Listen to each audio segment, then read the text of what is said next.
Hernandez.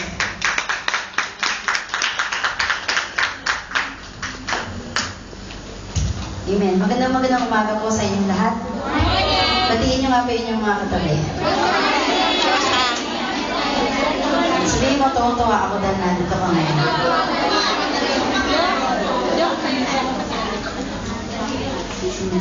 Pakiclick nga po. Kung may nakakita po ng clicker sa inyo, pakilabas na nga po. Set your mind on God's interests. Ang tao maraming kinakatakutan sa kanyang buhay. What are your greatest fears?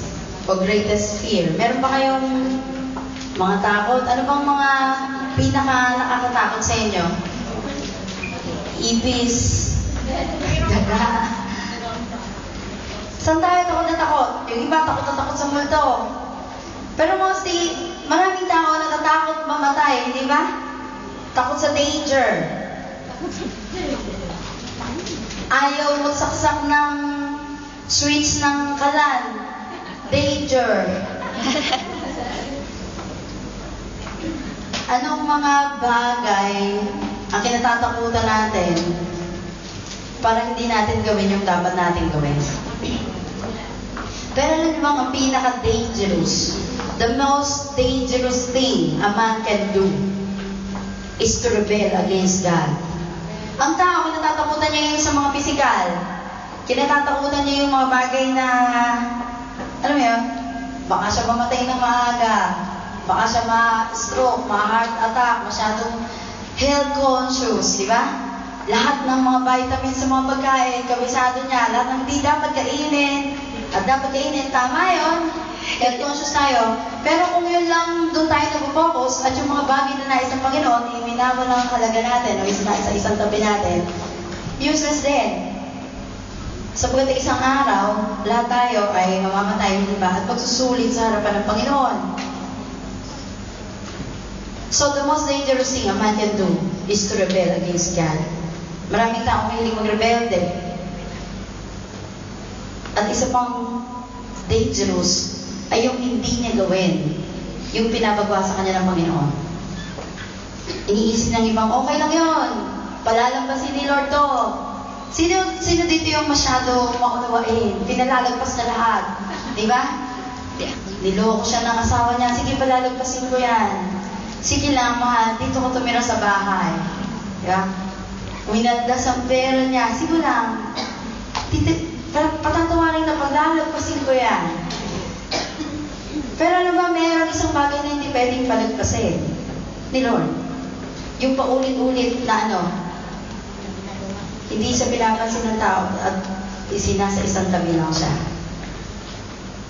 Of course, si Lord maunawain. Si Lord ay mapagmahal. Ang sabi sa Old Testament, He is a loving, gracious God, long-suffering, merciful, abounding in goodness. Yun ang Panginoon. Pero naman nakalagay sa Acts, mabuting buksan natin.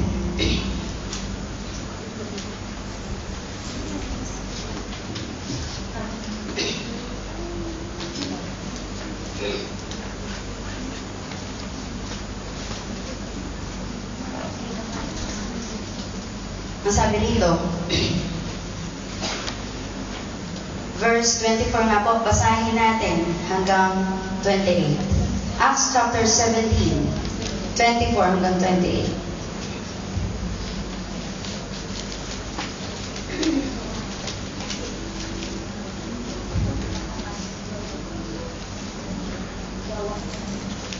Gawa po sa Tagalog.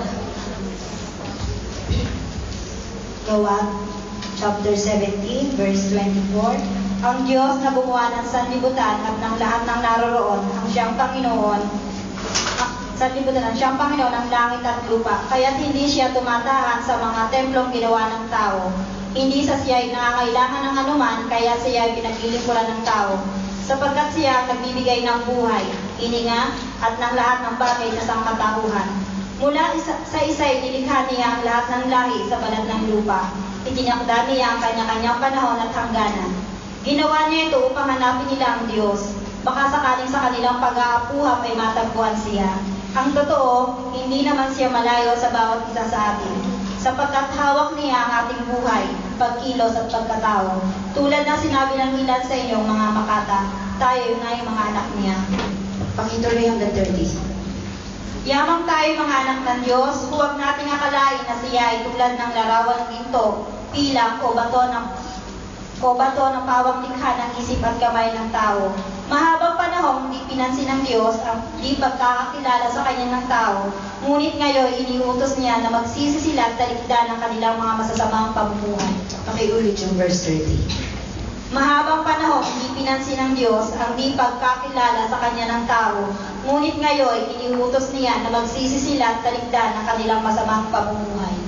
Amen. Maliwanag narinig natin. Bago yung verse 13, sinimulan muna dito, pinakilala kung sino ang Diyos. Maganda yung tinuro sa atin kaninang umaga. We have one God. Di ba? We have a triune God. We have one God in three persons. Di ba? Father, Son, and the Holy Spirit. But they are one. And here, sinabi rito, God who made the world and everything in it. Maraming mga kasabihan ng mga tao. Mga nausong mga itinuro sa atin, Big Bang Theory. Ang itinuro ni, ano pangalan niya? Na tayo nanggaling sa unggoy. Di ba? Ayun, si Charles Darwin. Sinabi niya tayo galing sa unggoy. Naniniwala ka? Opo, pagtingin ko sa umaga, sa salamin. Isang napakalaking patunay. Pero nilikha tayo ayon sa wang isang Diyos, nakalagay sa Genesis. So, sabi dito, God who made the world and everything in it, since He is the Lord of heaven and earth, does not dwell in temples made with hands. Hindi rin natin pinaglilikodan ng Diyos, sabi dito, dahil sa kailangan niya tayo. Hindi dahil sa nangangailangan siya, kundi dahil sa ano? Naglilikod tayo sa Diyos dahil ito ang, ano ang unang purpose ng buhay mo? Ano bang unang purpose ng buhay mo? Alam mo na ba? To worship God.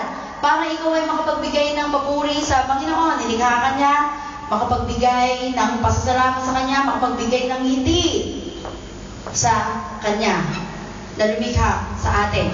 So, sinabi sa 28 hanggang dito, in Him we live and move and have our being. Namumuhay tayo, gumagalaw tayo. Ano ba? We live and move and have our being. Ang buo nating pagkatao ay nakinino raw? Nasa Diyos. At, sabi sa 30, mahabang panahong pinalagpas lang ni Lord na hindi siya pinapansin ng tao. Mahabang panahon. From Old Testament. Di ba? Alam mo yung tao, sabi ni brother kanina, on and off, on and off, on and off. Tapan mo na, para naka-on na lang lagi. Di ba? Pero ang magandang sinabi niya doon, sa tuwing naka-on, napansin niya, lumiliwanag. Amen? Gusto ng Panginoon laging nagliliwanag tayo. Lagi tayo nakaswitch, naka-plug in sa Kanya. 30, sabi dito sa verse 30, mahabang panahong pinalagpas ng Panginoon na ano? Na yung tao ay hindi siya pinapansin, but now! Sabihin niya natin, but now! But now! May tono yun eh. But now! Diba? But now! Ano sabi rito? Commands all men everywhere to repent. Sabihin mo sa katabi mo, ngayon na. Iniipon-ipon mo ba ba yung mga kasalanan mo at ini-schedule mo, meron kang planner? So nakalagay? Ayun, doon pala nakalagay. So, mahabang panahon, pinabayaan back now. Kailangan ngayon na, huwag mo lang ipon-ipunin, i-schedule mo saan? Sa planner mo na isang araw magsisisi ka.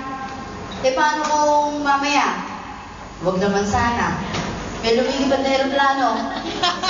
Diba? Nako ka, nabagsakan ka ng aeroplano, hindi natin alam. Ibig ko sabihin, hindi natin alam kung kailan magwawakas ang buhay natin. Tanongin mo katabi mo, alam mo ba?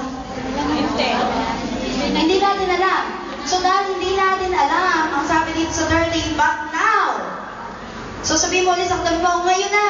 Ngayon ang gagawin mo, edi magsisi ka na at tanggapin ng Panginoon. Ang sabi dito, He command all men. Hindi in-request. Hindi sinabi ditong He request. Ang sabi dito ay command. Ano yung sabihin ng command? You have no other choice but to obey. He command all men, everywhere. Saan yun? Sa lahat ng sulok ng mundo. May sulok ka mundo kung meron man siyang sulok. Wala, bilog. Lahat ng tao sa buong mundo, He commands all men to repent. Ngayon na. Huwag mo na ipagpabukas pa. Ang kaligtasan ay ngayon na sapagkat hindi natin tiyak ang buhay.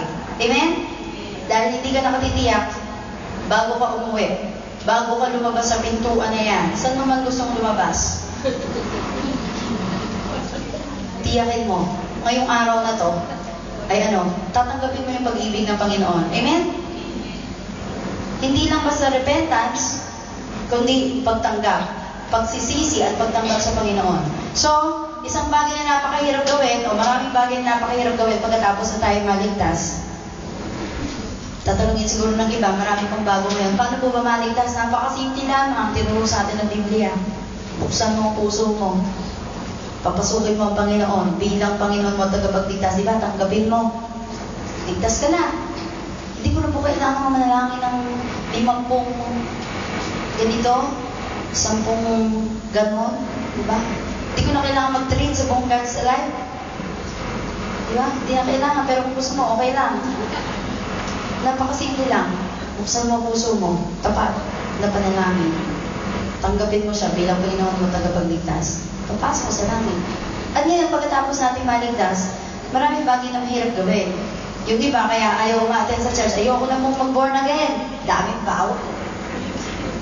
Yan ang sinasabi ng marami. Tatanong sa isip natin, ang daming bawal. Bawal magdamit ng kita ang bawal magdamit ng kita Pwede ka magdamit nun. Gawin mong pantulog. Sarap mo lang yung kwarto mo. Iniisip ng marami, kaya ayaw nila mag-commit sa church. Ang daming bawal, ang daming bawal.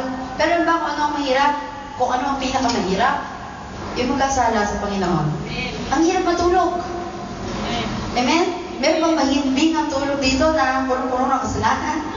Siguro, anong hindi pa natin kilala si Lord? So, some of the hardest thing to do after we are saved are to persevere or continue in the faith. Nahihirapan tayong magtyaga o magpatuloy sa pananampalataya, pero kailangan mong gawin. Katulad ng sinasabi sa banal na kasulatan, we must work out our salvation with fear and trembling. Ano yung sabihin ng workout? Hindi work for, workout.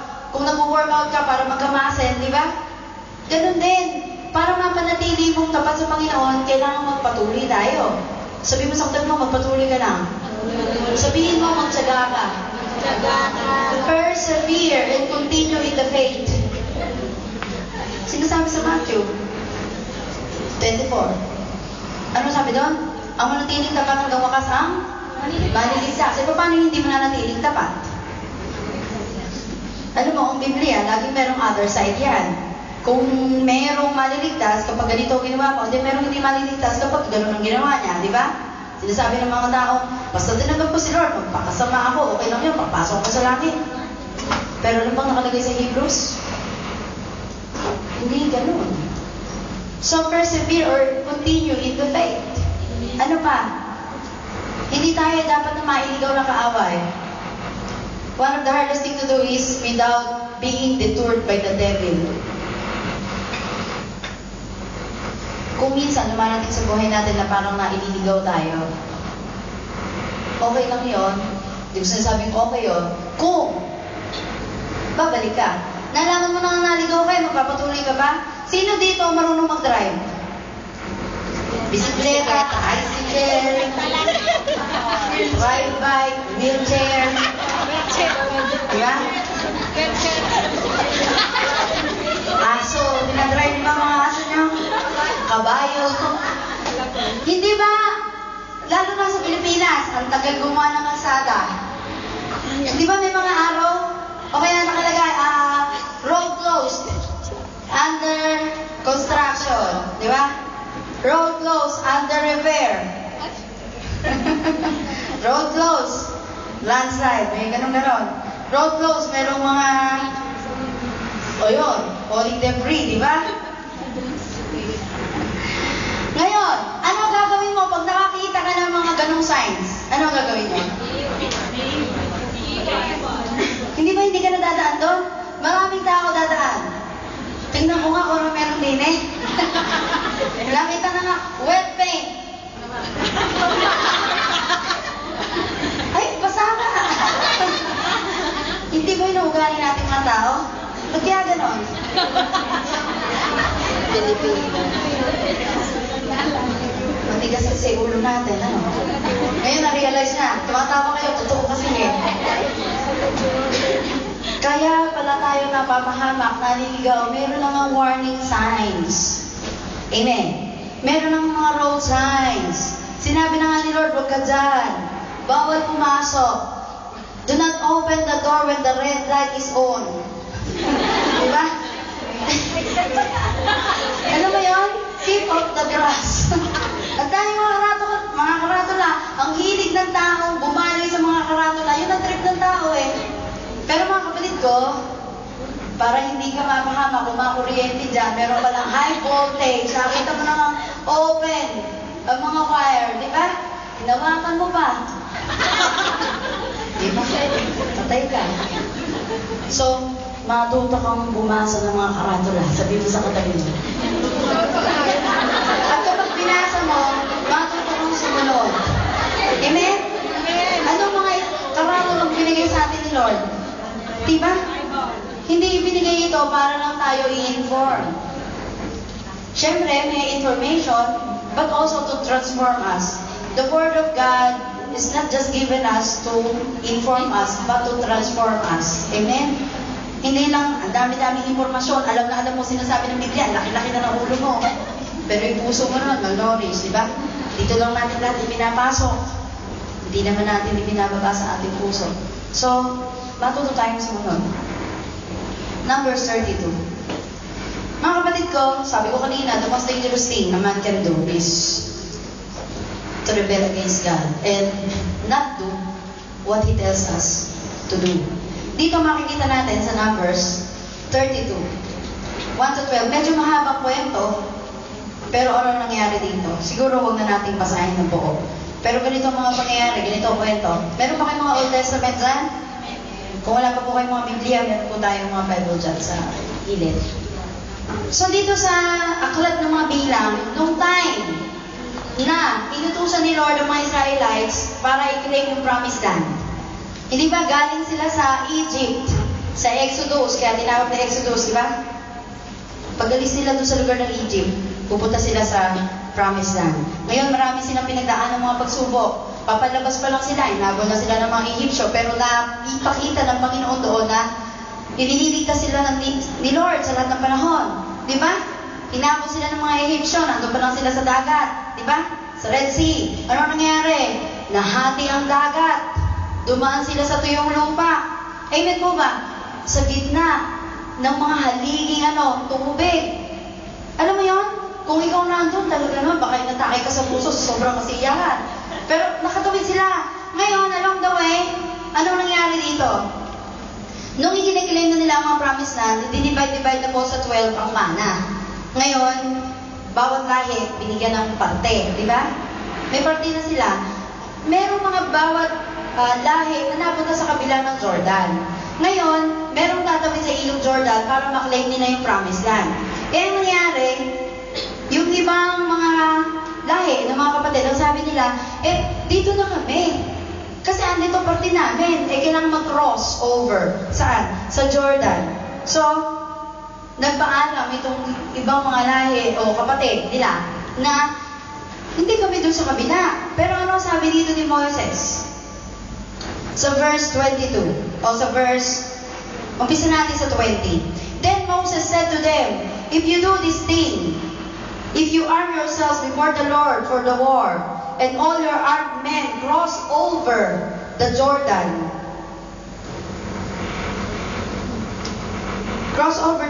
before the Lord until He has driven out His enemies from before Him.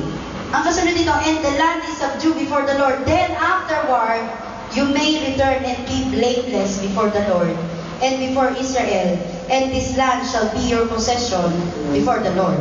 Ang sabi sa 23, but if you do not do so, kung hindi nyo gagawin ito, natatawid kayo sa ilog Jordan para tulungan ang mga kapatid nyo na i-claim yung kanilang mana, itong mangyayari sa inyo.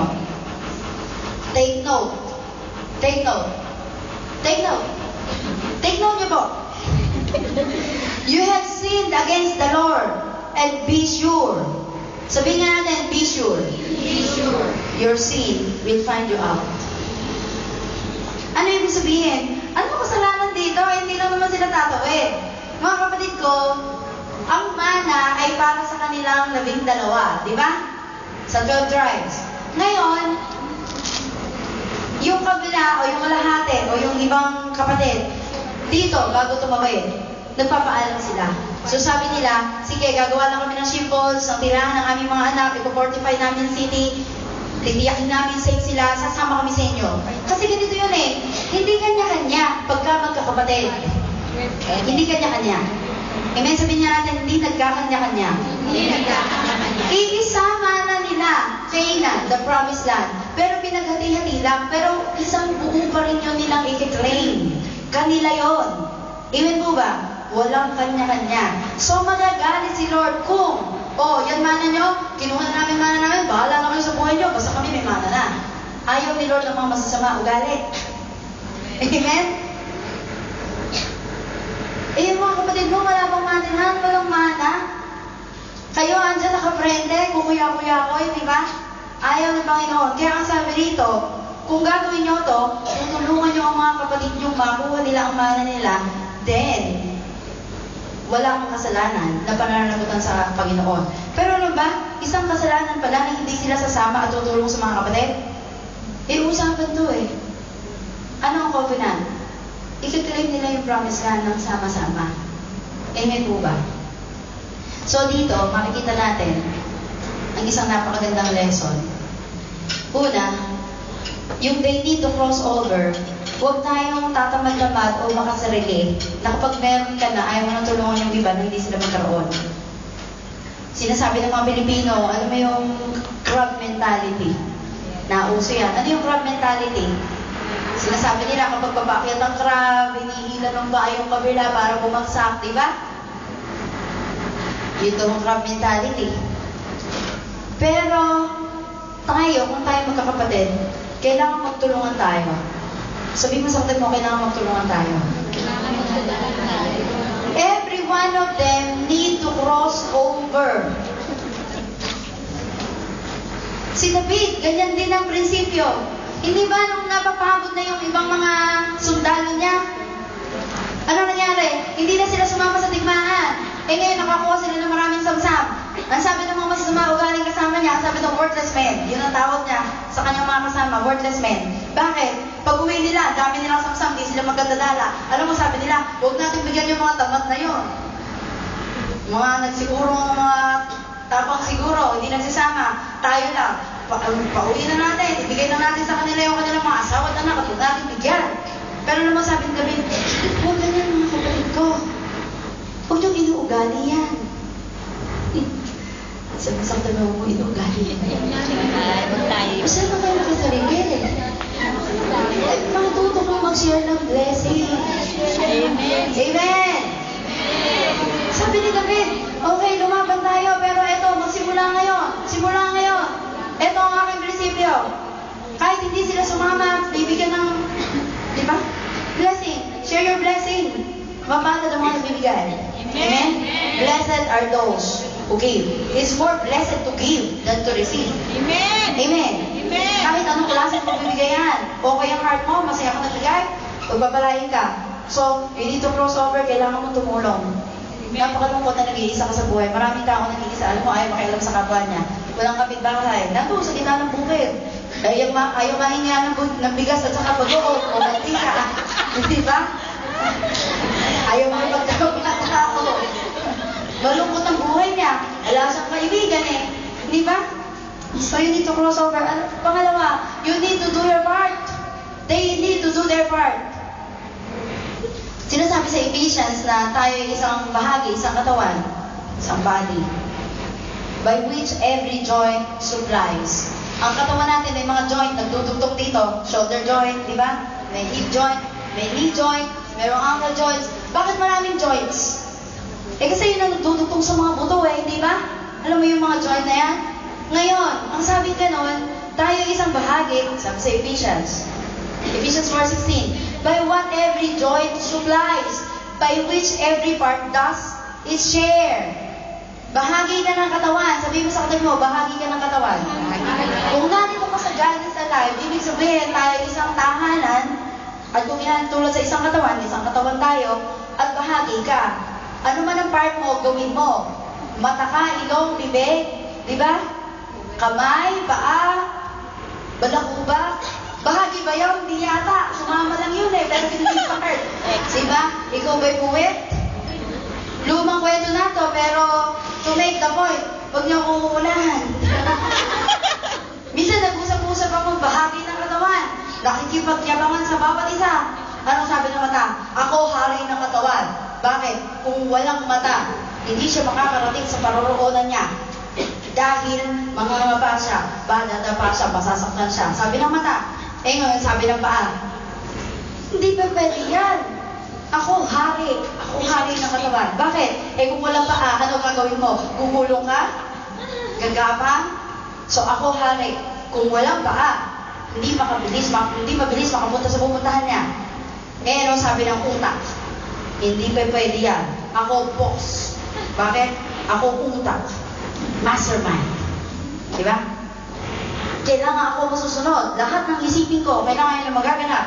Yung puwet, tahimik lang siya. Nakaiikog lang siya. Yung puwet. Palibahay sa ipangit siya at wala siyang mukhang mahirap, tahimik lang siya. So, ang ginawa niya, hindi siya bumuka sa loob ng isang linggo. Isinara lang niya ang bibig niya. Ano nangyari? Nangitim na ang katawan. Nagkasakit na ang katawan. Masusuko na ang katawan. So, nung hindi na makahinga ang katawan, hindi na makapagmuhay ng maayos, nag-usap-usap yung mga nagtatalo-talo head. Sabi nila, na-realize ko, hindi talaga pwedeng may head sapagkat ay isa lang tayo. Amen. Kaya nung nagkasundo-sundo ang mata, ang paa, ano ba isa, yung utak, nung nagkasundo-sundo sila nagkabati-bati, okay, all for one for all. Bumukas na yung poet.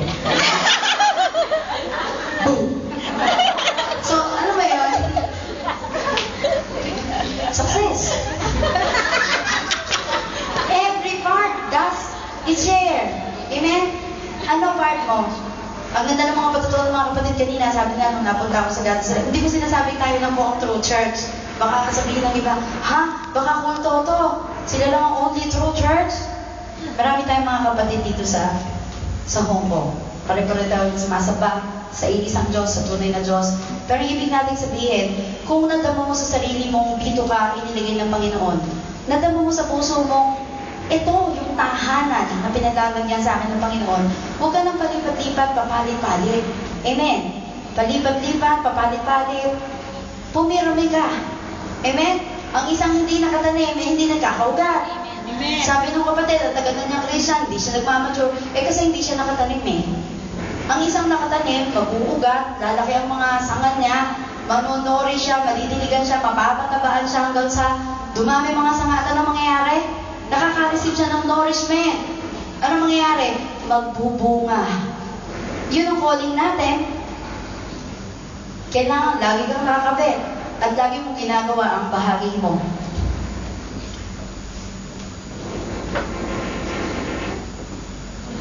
Lessons. Commands, errors. Sinasabi ng marami, experience is the best teacher. Amen? Amen. Pero, it is wiser to learn from the experience of others. Bakit? Hindi mo na kailangan masaktan. Yung ibang tao, kailangan pang masaktan para matuto. Alam niyo yung gamo-gamo na sinabi ng nanay niya, anak, huwag kang lalapit sa apoy. Anak, huwag kang lalapit sa apoy. Masusunog ka. Ano ginawa ng gamo-gamo? Di ba? Sige, lipad. Di ba siya marunong lumipad? Nagpumilit lumapit sa apoy. Ano kaya meron sa apoy? Sunog siya, lechon. Di ba? Hindi marunong makinig. So, error. Sa Biblia, maraming mga lingkod ng Diyos Pinili niya, pero because man is not perfect, iisa lang perfecto, iisa lang hindi nagkasala, iisa lang ang nabuhay sa mundo na hindi nagkasala. Sino yun? Si Jesus. Siya ay